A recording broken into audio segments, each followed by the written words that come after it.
성경에 나오는 인물 가운데 우리가 가장 닮고 싶고 따르고 싶은 분이 한 분이 있다면 요셉일 것입니다. 우리는 그동안 아브라함과 이삭과 야곱에 대한 생애를 더듬어 봤습니다. 그들은 믿음의 조상입니다. 요셉을 가리켜 믿음의 조상이라고 말하지는 않습니다. 아브라함과 야곱과 이삭과 야곱에게는 믿음의 조상이지만 그 사람들에게는 인간적인 실수가 많이 보입니다. 근데 놀랍게도 요셉을 믿음의 조상이라고 부르지는 않지만 이 아브라함과 이삭과 야곱이 다 용해되어서 정말 우리가 따라야 하고 닮아가야 할 그리스도인의 완전한 모델을 요셉을 통하여 하나님은 우리에게 보여주신 것입니다. 요셉의 삶을 볼 때마다 감동과 우리에게 격려와 용기를 받게 되는 것은 그가 최악의 상황을 최선의 축복으로 바꾸었다는 데 있습니다. 우리는 누구든지 어려운 일을 경험합니다.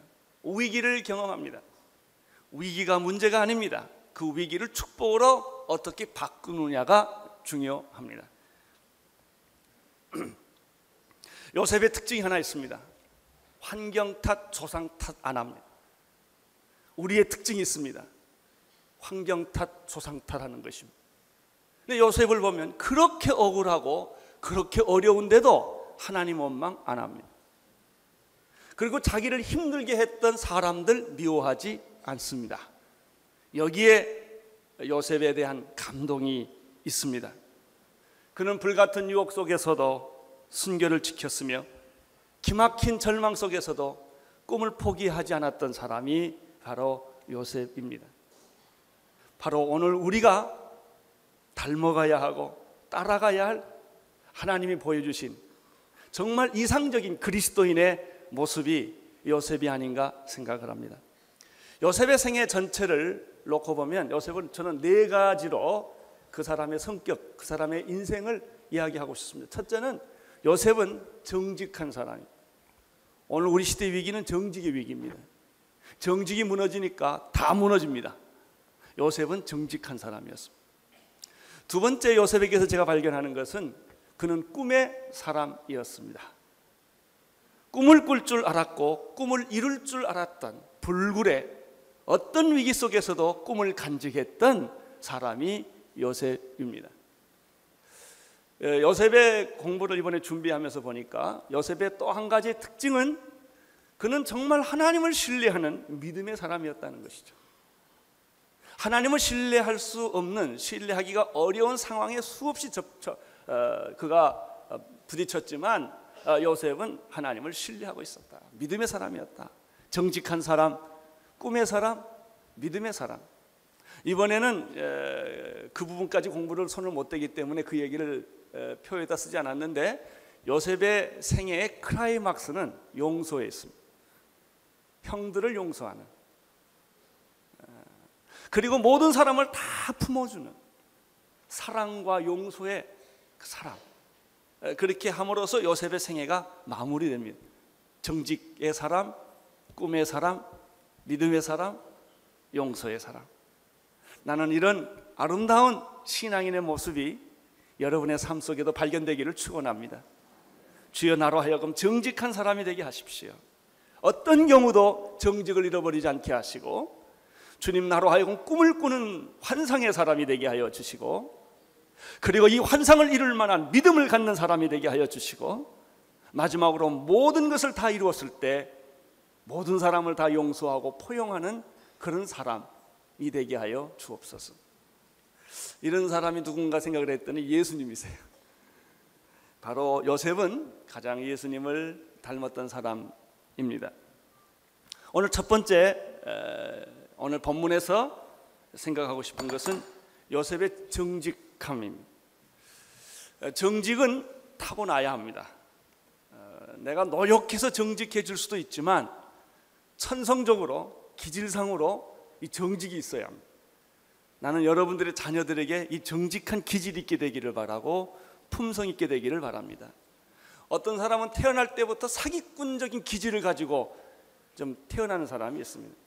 아무리 노력해도 이 사기성을 벗어나기가 어려운 사람들이 있습니다. 그 사람이 누구냐면 야곱입니다. 그 아버지 야곱. 그래서 요셉을 공부해 보면 아주 신기한 것은 어떻게 야곱에게서 요셉이 나왔냐는 거예요. 불가능한 일 같아요. 아니 어떻게 야곱 같은 아버지에게서, 야곱은 그 이름이 움켜진다는 거 아닙니까? 야곱의 기질의 특징은 사기꾼 아닙니까? 형 에서의 장자권과 축복권을 속여서 훔쳐서 그 사건 때문에 그는 집을 떠나가기도 도망가는 방랑자의 세월을 수없이 보내는 그런 사람이 바로 야곱이거든요. 성경을 보면 참 놀라운 게요, 이삭에게서 요셉이 나왔다는 게 놀라운 일이고요, 요셉에게서 또 야곱이 나왔다는 사실이 굉장히 놀라운 사실입니다. 이 사실을 볼 때 여러분 부모 탓하지 마십시오. 부모와 상관없이 여러분 요셉이 될 수가 있습니다. 부모와 상관없이 부모님이 참 여러분이 따라가기 어려운 삶의 모델을 보여줬고 이혼을 했고 뭐 여러 가지 어려운 일들을 많이 겪었다 할지라도 요셉을 보십시오. 참 신기할 정도로 요셉은 그렇게 태어납니다. 요셉은 아버지와 전혀 다른 기질, 전혀 다른 성품을 가지고 태어납니다. 그에게는 천성적으로 하나님이 양심, 거짓 없는 양심을 주신 것 같습니다. 창세기 오늘 37장 1절 2절의 말씀을 보므로 시작하겠습니다. 1절 2절을 같이 읽겠습니다. 시작. 야곱이 가나안 땅 곧 그 아비의 우고하던 땅에 거하였으니 야곱의 약전이 이러하니라. 요셉이 17세 소년으로 그 형제와 함께 양을 칠 때 그 아비의 첩 빌하와 실바의 아들로 더불어 함께 하였더니 그가 그들의 과실을 아비에게 고하였더라. 요셉이 어릴 적의 이 얘기는 전혀 소개되지 않고 17세 소년, 사춘기를 겪는 아주 이 예민한 나이인 이 나이부터 요셉이 소개가 됩니다. 오늘 이 1절 2절의 말씀을 보면 요셉은 아버지와 그 형제들과 함께 조상들의 약속의 땅에서 자라났었다라고 소개하고 있습니다. 이것은 아마 요셉의 마음속에 어렸을 때부터 하나님에 대한 약속, 하나님에 대한 믿음을 자리 잡을 수 있는 터전이 아니었나 생각을 합니다. 그래서 사실은 어떤 분위기에서 우리 자녀들이 자라는가 하는 것은 굉장히 중요합니다. 교회에서 자랐는가, 예수 믿는 집의 분위기 속에서 자랐는가 하는 것은 우리가 자녀 교육에 있어서 굉장히 중요한 점입니다. 또 1절, 2절을 계속 보면 요셉이 17세 때 이야기를 소개하고 있습니다. 요셉이 17세 때까지를 가만히 살펴보면 첫째, 그가 어머니가 일찍 여였다는 겁니다. 라헬이 둘째 동생 베냐민 낳을 때 난산하여 아기 낳자마자 죽었습니다. 그래서 어머니를 잃었습니다. 다른 형제들이 있는데 다 배다른 형제들이고, 그리고 어머니가 넷이에요. 그러니까 이붓 어머니를 어머니라고 불러야 했고, 또 그것도 첩의 자식도 있었고, 이런 분위기 속에서 요셉이 17세 소년까지 자랐다는 얘기입니다. 놀라운 사실은 상처가 없어요. 할렐루야. 나는 여러분이 상처가 없게 되기를 바랍니다. 우리는 환경이 어려우면 상처를 받습니다. 부모가 이상적인 부모가 아닐 때 상처를 받습니다. 그래서 그것이 내 성격을 삐뚤게 만들어주고, 말도 삐뚤게 하고, 혈기를 부리고, 남을 시기하고 경쟁하는, 거짓말을 하는, 사기성을 만드는 그런 성품으로 만들기가 쉽습니다. 여러분 17세 자녀들을 두신 부모들이 많이 계실 거예요. 바로 그 정말 어려운 사춘기를 겪는 나이고, 부모에게 반항하는 나이, 만사를 뒤집는 나이가 이 17살 된 나이가 아닙니까? 요셉을 보십시오. 어머니 일찍 이어였죠. 배다른 형제들과 살았죠. 이런 환경 속에서도 놀랍게도 요셉은 쭉쭉 뻗은 대나무처럼 환경과 상관없이, 상처 없이 그가 자랐다고 하는 것은 기적 중에 기적입니다. 아버지가 그렇게 교육을 했을까요? 그렇지 않죠. 아버지 자신이 사기꾼인데 뭐.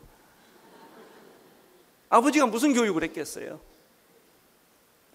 여러분 이걸 기억하십시오. 환경이 어려워도, 부모님이 어려워도 얼마든지 상처 없이 순진하게 순수하게 자랄 수 있다는 사실입니다. 이 1절 2절의 또 말씀을 보면 그 요셉의 특징 중에 하나가 이 17세 때 있었던 사건인데 불의와 거짓을 용납하지 못한 성격이라는 것입니다. 요셉은 두 첩이 소개되고 있어요. 빌하와 실바라는 여자가 소개되고 있습니다. 몸종이었습니다. 거기서 난 자녀들과 함께 어렸을 때부터 양치기를 했다 이렇게 되어 있습니다. 그런데 이 두 첩의 자식들이 불의한 일들을 행한 것입니다. 그것을 목격한 요셉은 그것을 못 본 채 하지 아니하고 그것을 아버지에게 다 일러 바쳤다는 얘기입니다. 어떻게 보면 고자질입니다. 어떻게 보면 남자로서 의리 없는 행동이라고 말할 수가 있습니다. 저는 이 본문 때문에 몹시 고민을 했습니다. 과연 요셉이 고자질을 한 것일까? 아니 어떻게 그 같은 형제들끼리 실수를 아버지한테 일러 바쳐서 혼을 내게 한다면 그것이 옳은 일일까? 이런 그 해석 때문에 여러 번 생각을 많이 하다가 제가 어떤 고등학생 하나를 만나게 됐어요. 여자 학생인데 그 자매는 성품이 거짓말을 못하는 성품이래요. 그래서 잠을 잘 때도 자기 방을 닫아놓으면 안 된대. 아버지 어머니 방도 다 열어놔야 되고 자기 방도 열어놔야 되고 담을 두지를 못한다. 거짓말하면 살지를 못하는 그런 성품을 가진 어린 자매를 제가 만나게 되었습니다. 그때 하나님이 내게 번뜩 깨닫게 해준 게 있어요. 아, 그렇다. 요셉이 천성적으로 거짓말을 못하는 성격이에요. 속이지 못하는 성격이에요. 그것이 비록 이야기하는 것이 고자질이고 고통스럽고 내가 얘기함으로 다른 사람이 피해를 본다 할지라도 거짓말을 안 하는 성격. 정직을 말하는 정직한 사람. 불의를 용납하지 않는 성품이 요셉에게 있었구나. 그 형들을 그가 미워해서 고자질하지 않았다는 증거가 어디 있느냐면 그 후에 아버지가 아들에게 형들에게 도시락을 갖다 주라고 했을 때 미워했거나 질투를 했다면 그렇게 못했을 거예요. 적당히 하다 그만뒀을 거예요. 그러나 요셉은 기쁜 마음으로 형들의 도시락을 들고 형들에게 찾아갔고 형들이 그 자리에 없었을 때 수소문해서 형들이 있는 데까지 찾아간 걸 보면 요셉은 형들에게 무슨 감정이 있었던 것이 아니었단 말이죠. 그럼 요셉이 왜 그렇게 했겠느냐? 그의 정직성 때문에. 그의 정직성 때문에. 우리의 위기는 마음의 정직성을 잃어버린 데 있습니다. 우리는 정직하면 죽습니다. 우리는 정직하면 너무나 손해를 보기 때문에 알면서도 모르는 척하고 보고도 안 본 척을 하고 그리고 사건을 전부 다 해석을 전부 거꾸로 해서 우리는 현실을 아주 지혜롭게 살아간다고 착각하고 있는 것이죠. 그러나 요셉에게서 우리는 첫 번째 배우는 메시지는 무엇입니까? 그의 정직성이라는 거예요. 그는 숨길 수가 없었고 그는 말하지 않을 수가 없었고 오해를 받고 자기가 손해를 본다 할지라도 그의 그 기질, 성품 속에는 이 정직성이 있었다는 것이죠. 저는 우리 민족을 위하여 기도할 때마다 주님 우리 민족성 속에 정직함이 있게 하여 주옵소서. 정직함이 있게 하여 주옵소서. 교회가 가지고 있는 최대 위기는 예수를 잘못 믿는 게 아니라 교인들이 정직하지 않는다는 데 있습니다. 성령도 받고 성경도 잘 읽고 기도도 많이 하는데 어쩐지 우리 마음 삶 속에 정직함이 없다는 것입니다.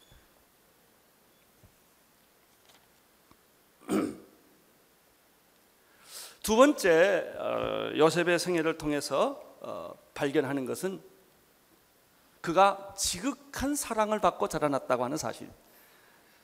3절 4절을 함께 읽겠습니다. 3절 4절 시작.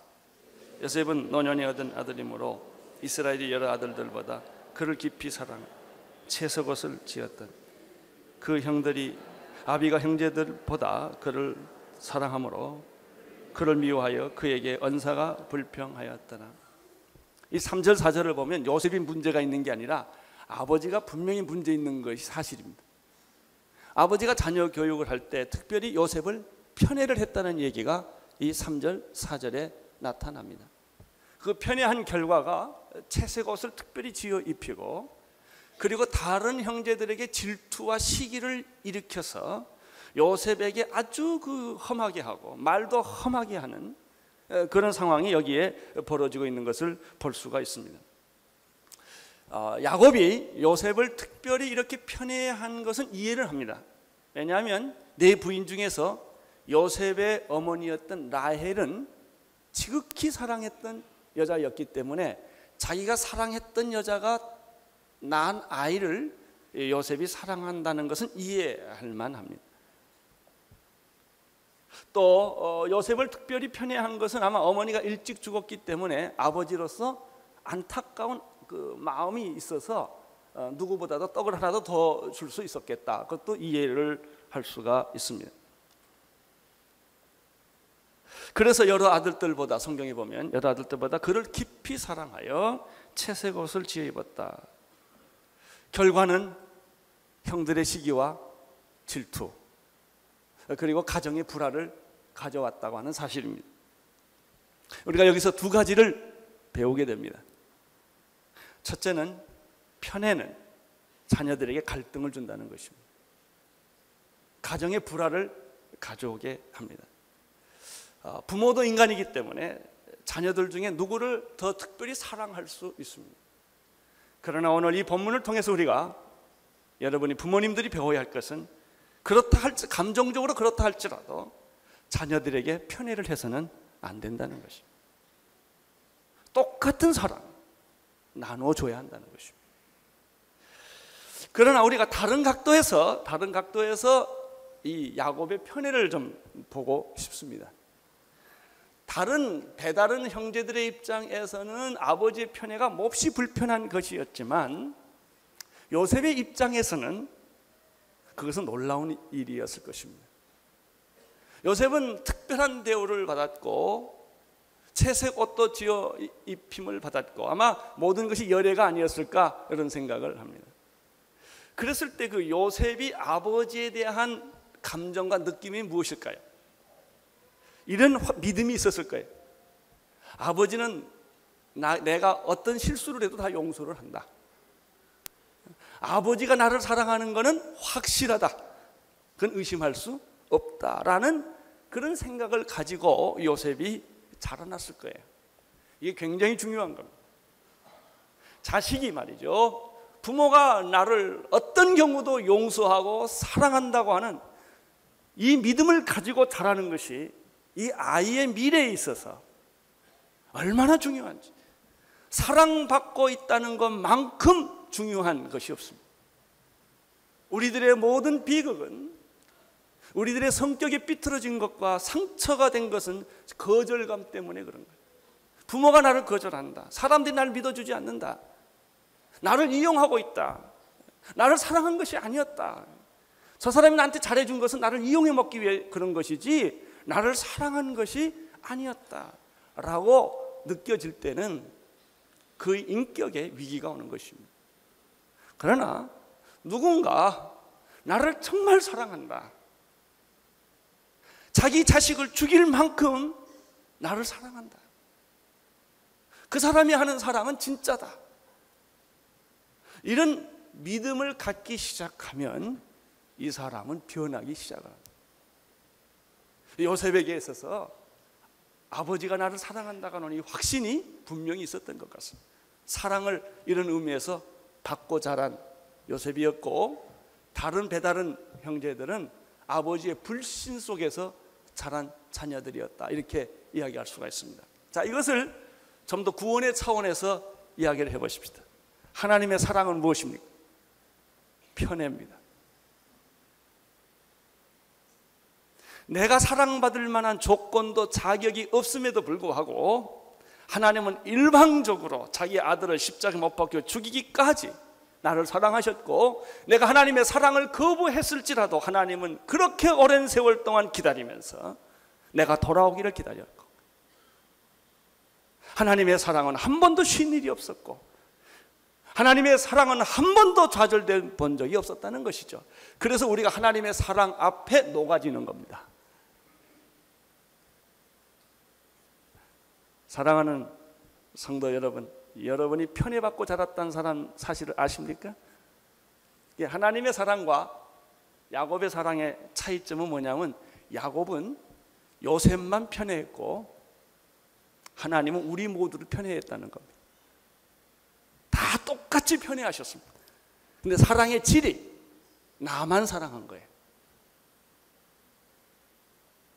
그 사랑의 깊이와 사랑의 크기와 사랑의 넓이는 측량할 수 없는 사랑을 무조건 쏟아주신 분이 하나님의 사랑입니다. 나는 여러분의 자녀들이 부모의 신뢰와 사랑을 받고 자라는 그런 자녀가 되기를 축원합니다. 맨날 야단 맞고 너 돈 훔쳤지?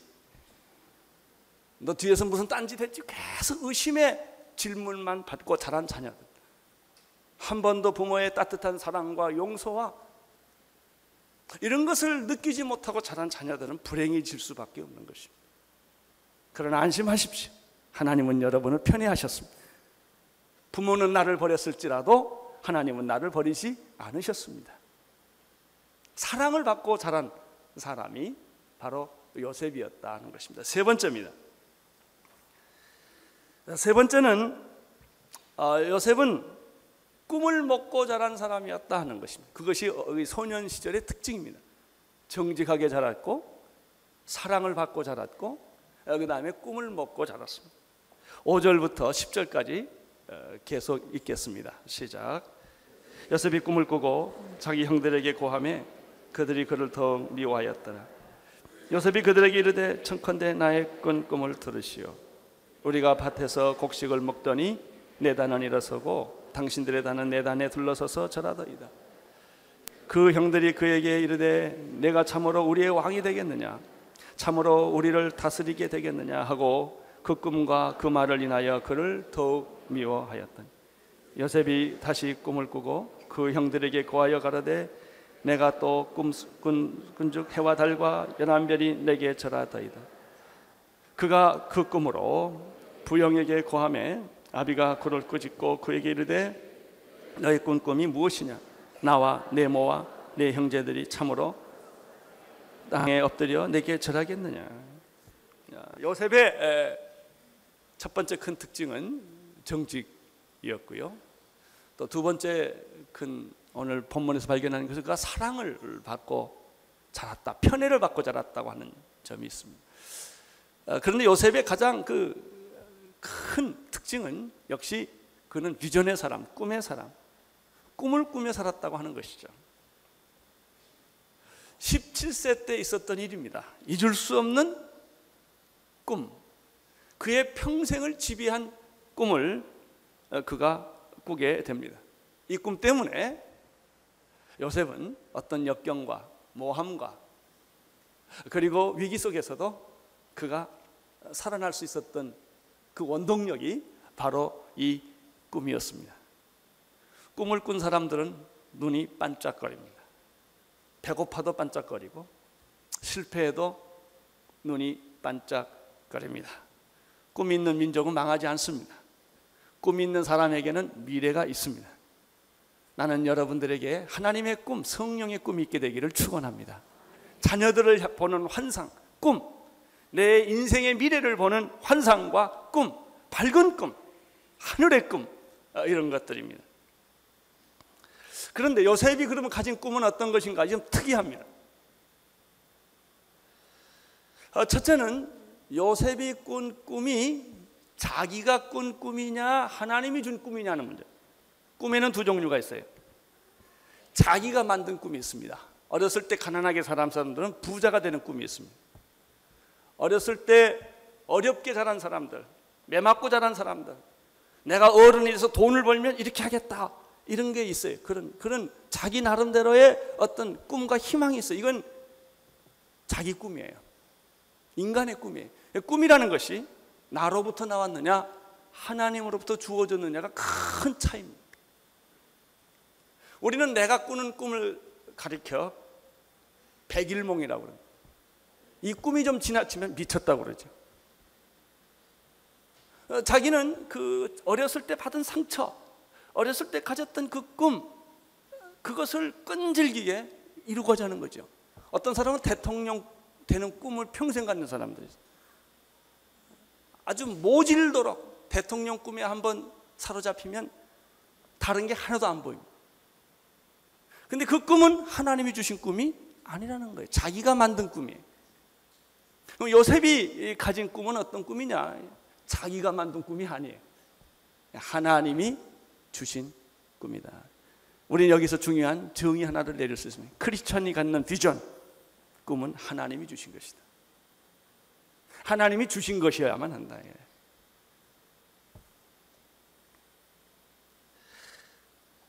하나님이 주신 꿈이기 때문에 포기할 수 없는 것입니다.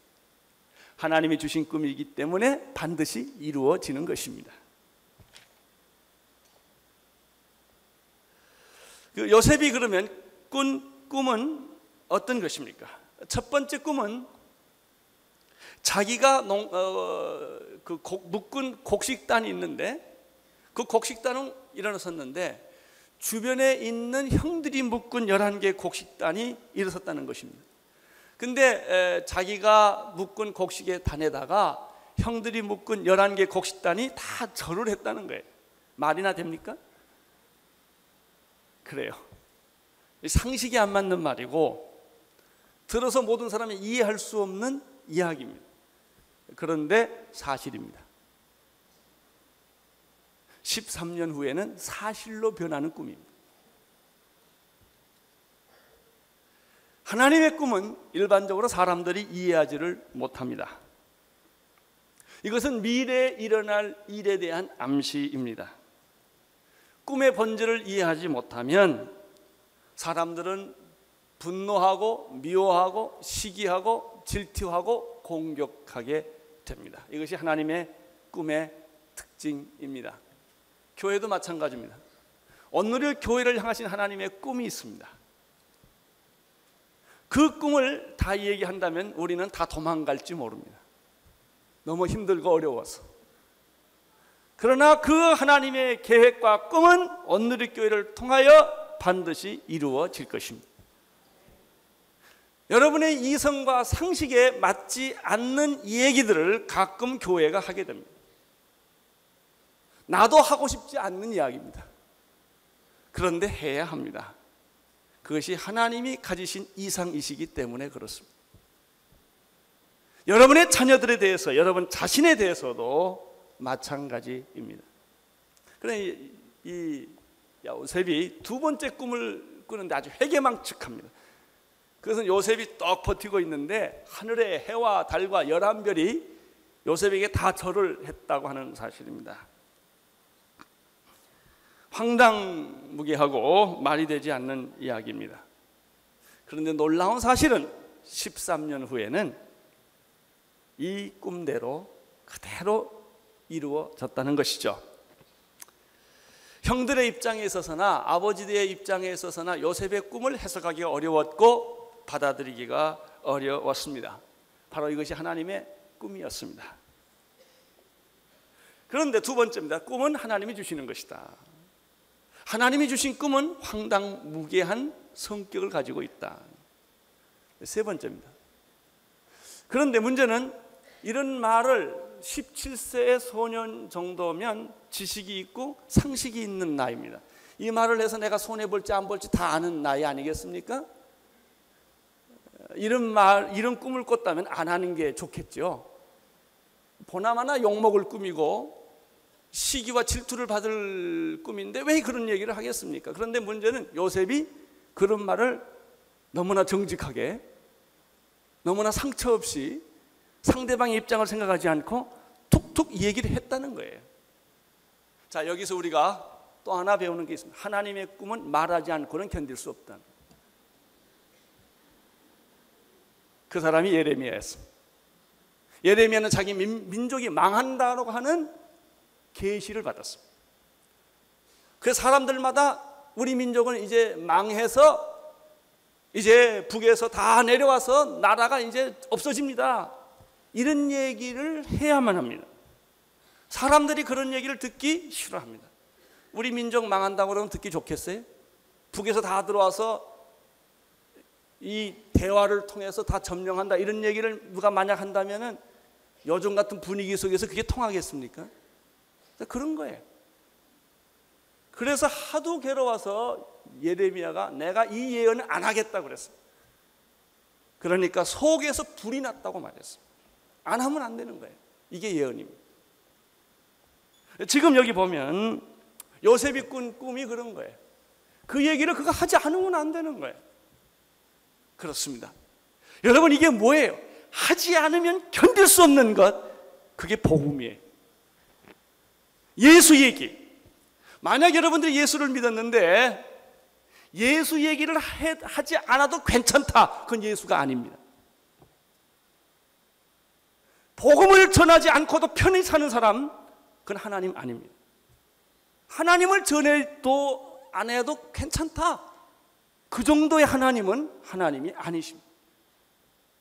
이 얘기를 내가 하지 않으면 견딜 수가 없고, 말하지 않으면 견딜 수가 없고, 그 얘기를 하면 내가 사람들에게 인기도 잃어버리고 재산도 잃어버리고 그리고 핍박을 받을 걸 알면서도 예수 그리스도만이 유일의 길이요 진리요 생명이요 예수 믿어야만 천국 간다고 얘기를 하면 다른 사람들이 그 얘기 듣기 싫어합니다. 이게 꿈입니다. 여러분의 상식에 맞고 다른 사람의 상식에 맞는 것은 상식입니다. 그러나 오늘 여기서 우리가 보는 것은, 우리가 요셉을 꿈의 사람이라고 말할 때 그는 타협할 수 없는 꿈, 지울 수 없는 꿈, 말하지 않으면 안 되는 그런 꿈을 그가 마음속에 하나님으로부터 받았다는 것이죠. 이게 개꿈인지 진짜 꿈인지 구별하는 방법이 있어요. 꿈꿀 때 옆에 개가 있으면 개꿈이고요. 그리고 여러분들이 심리학적으로 이야기하는 그런 꿈들은요, 오래 기억이 안 됩니다. 금방 잊어버립니다. 하나님이 주신 꿈은 날이 갈수록 선명해집니다. 특징이 있습니다. 여러분이 예수 처음 믿었을 때 그 감격은 시간이 간다고 없어지지 않습니다. 날이 갈수록 그 감격은 새롭고 감동적인 것입니다. 이 하나님이 주신 것이기 때문에 그렇습니다. 세 번째, 오늘 여기서도 발견하는 게 있습니다. 오늘 5절에서 10절 사이에서 발견하는 것은 꿈 얘기를 하면 사람들이 환영하지 않는다는 거예요. 이게 하나님의 꿈의 특징입니다. 형들도 비판했고 아버지도 비판을 합니다. 그리고 비판할 정도가 아니고 미워하게 됩니다. 하나님의 꿈을 가진 사람은 외롭습니다. 하나님의 꿈을 가진 사람들은 언제나 어떤 면에서 거부를 당합니다. 그렇지만 그 꿈을 가지고 사는 것입니다. 노아가 꿈을 꿨습니다. 방주를 짓는 꿈을 꿨어요. 바다에다 방주를 지으라고 그러면 누가 뭐라고 그러겠습니까? 산에다 그걸 지으니 누가 이해를 하겠습니까? 하루 이틀, 그것도 보통 배 같은 방주를 지었으면 누가 이해를 안 하겠습니까? 방주는 배 같은 게 아닙니다. 배와 전혀 다른 형태의 방주입니다. 아무도 그것을 짓는 그 이유를 이해할 수가 없었을 것입니다. 노아만이 그 꿈을 가지고 외롭게 몇백 년 동안을 그 방주를 지었다는 것이죠. 이게 꿈이에요. 아브라함은 믿음의 조상이 되는 꿈이 있었어요. 여러분은 무슨 꿈이 있습니까? 여러분이 만든 꿈이 아닌 하나님이 주신 꿈, 새하늘과 새 땅의 꿈, 영원한 꿈, 조국이 통일되는 꿈, 세상이 변화되는 꿈. 여러분들이 하나님께서 여러분에게 주신 꿈은 어떤 것입니까? 사람은 밥을 먹고 사는 존재가 아니라 꿈을 먹고 사는 존재입니다. 동물의 특징은 비전이 없다는 것입니다. 꿈이 없고 비전이 없다면 우리는 동물처럼 사는 사람에 불과합니다. 먹고 자고 쾌락을 누리고 물질에 만족하는 것 이상 아무것도 아니에요. 높은 자리에 올라가는 정도. 여러분, 죽는 순간까지도 꿈을 얘기할 수 있는 꿈의 사람, 믿음의 사람, 환상의 사람, 그것이 하나님이 주셨다고 믿는 사람, 그 사람은 미래를 여는 사람, 세상을 변화시키는 사람. 예수님은 십자가를 지는 꿈이 있었습니다. 십자가를 질 때 예수님은 거부하지 않았고 십자가 앞에 당당히 나가셨습니다. 그리고 십자가를 지셨기에 온 인류의 구원을 이루신 것입니다.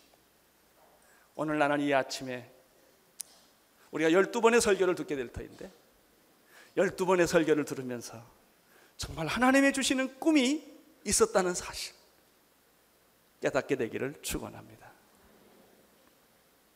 여러분, 하나님의 음성을 듣지 못하는 이유가 한 가지 있습니다. 여러 가지 이유 중에 내 목소리가 크면 다른 사람의 목소리가 들리지 않습니다.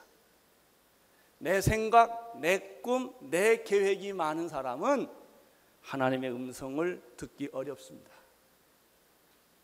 그러나 자기 것을 포기하면 하나님의 음성을 듣게 됩니다.